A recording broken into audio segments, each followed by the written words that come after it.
Happy Monday. How's it going? How was your weekend? I hope everything went well. If you celebrated the Hallmark holiday over the weekend, I hope it was delightful. Even if you didn't, I still hope it was delightful. I know that Mother's Day can be a touchy subject for some, and I respect that here. So, whatever you did over the weekend, I hope you had a blast. You didn't harm yourself or others. And it was all around a great time. So, let's hop right into our reading for the day. What do we need to know on this Manic Monday? What is it that we need to know on this Manic Monday? Yeah, the universe isn't holding back any punches, right? So the Three of Wands is all about taking off, setting off on an adventure, going out, exploring new things, learning new things, even if these things are learning parts of yourself. And oftentimes you need to get out of your current environment, go into another to learn, right? Think of school, think of church. No, I'm not trying to shove religion down anyone's throat. So before you go that route and come after me, hold on. Think of a spiritual opportunity to learn new things about yourself. Okay? That's what you need to be doing right now. That's what the King of Swords is telling us. Swords are all about that cerebral mental energy. Swift, fast-acting movement. It's time for you to learn some new skills. And when I say new skills, I mean you need to start trying some new stuff. I'm going to go out on a limb and say you probably have some hyperfixation hobbies that you've been collecting over the years that have just been sitting in a closet that you've been trying to forget about, right? Maybe bring one of those back out. Or if they're just sitting there taking up space and you just can't bear the thought of looking at them anymore, then it's time to get them out of the house. It's time to get them out of the house. Donate them to a local school or organization that could use the extra materials. Donate them to a local charity. Even if you just take them to your local Goodwill or something, get them out of the house so you can make space for new stuff to come in. It's time. It's time to clean up what you got so you can make room for the new. And that's what the Ten of Wands is saying. You've got too much stuff hanging out. Even if it's up here, even if it's in here, or even if it's back here in the chair that has a bunch of crap on it. See what I mean? So it's time we all clean up our stuff and make room for the new. I know. Nobody wants to talk about it. Nobody wants to look at it. We're just going to keep on walking by it like it doesn't exist, right? Wrong. Today's the day. Today's the day that we start cleaning up everything in our lives. All of the piles, all of the puddles. You're probably tripping over toys that your kids don't play with anymore. You're tripping over clothes that you don't wear anymore. Get rid of it, guys. Get rid of it. This is going to be a very cathartic moment for you to go and learn new things about yourself. Because by freeing up that space in your home and internally, you're going to realize, oh my gosh, I have so much more room now that I can start really focusing on the stuff that I've been wanting to focus on.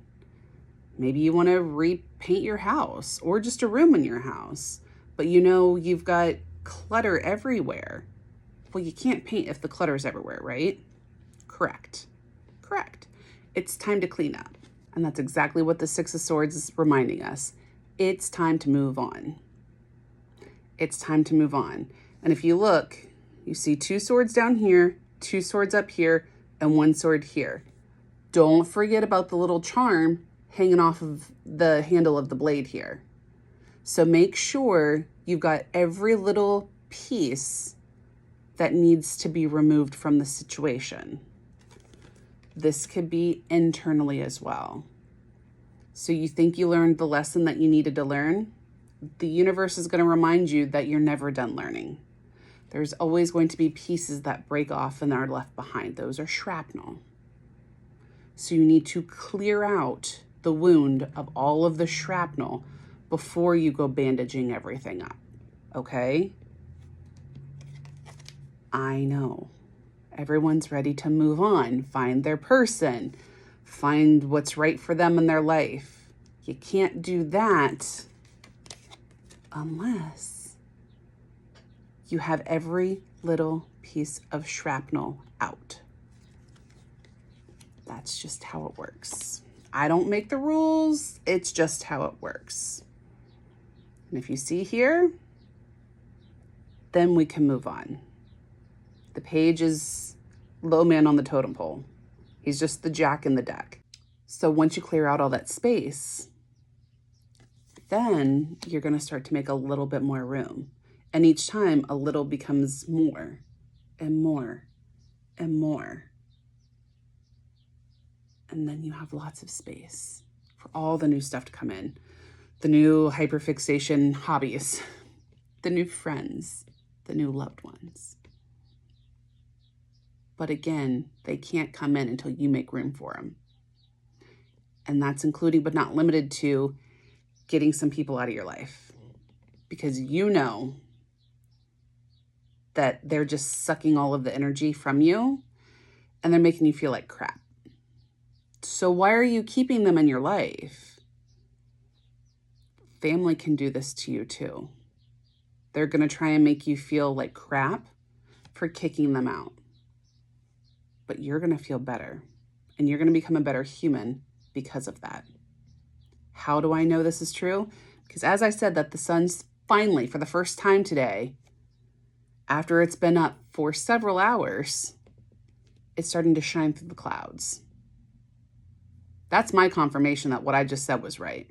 It's time for you to clean up all of the messes in your life, all of the clutters. Again, people are going to be mad. How could you do this to me and I've always been there for you? Have they? Or have they just guilt tripped you into thinking that they were always there for you? Have they been hiding you like Harry Potter under the stairs? By saying, well, I housed you, I fed you, I bathed you. Well, those are kind of a necessity to keeping a human alive. Did you give me the love and emotional affection that I required as a child, as a teen, today as an adult? No, you didn't. So you didn't take care of me. You didn't love me. Maybe that's how you thought you were doing it, but in reality, you weren't. So now we're going to have an adult, a grown-up conversation around it. And if you don't like where I'm going with it, that's fine. Then you're no longer welcome here. It's true. It's true. They're going to make you feel bad. It's not going to be easy. It's not going to be easy. But by you standing up for yourself, speaking up and speaking out, not only is your inner child and inner teen going to be cheering you on, you're going to feel better. You're going to be able to start moving on. And instead of you being afraid of your shadow self, you're actually going to embrace it. That's why the moon is in reverse. The moon is all about going within, doubt, the unseen, right? Well, when it's in reverse, it's you questioning that doubt, fear, anxiety. And it's because you're not connecting with the people you should be connecting with, including but not limited to yourself. So you need to figure out what it's going to take for you to connect with yourself. How can you meditate? Do you need to go for a run? Do you need utter peace and quiet and just bake? Do you need to go out and work in your garden? Do you need to go be in a mass of people so you can feel the presence of others while being able to detach from the situation and have a good time. Whatever the case may be, do it. It is your birthright to live your life the way you want to do it. Again, as long as you're not hurting yourself or others, mazel tov. I am here for you. But it's time for you to step away from the situation so you can come back and clean up the clutter in your life. What a message for a Monday, huh? What a message for a Monday.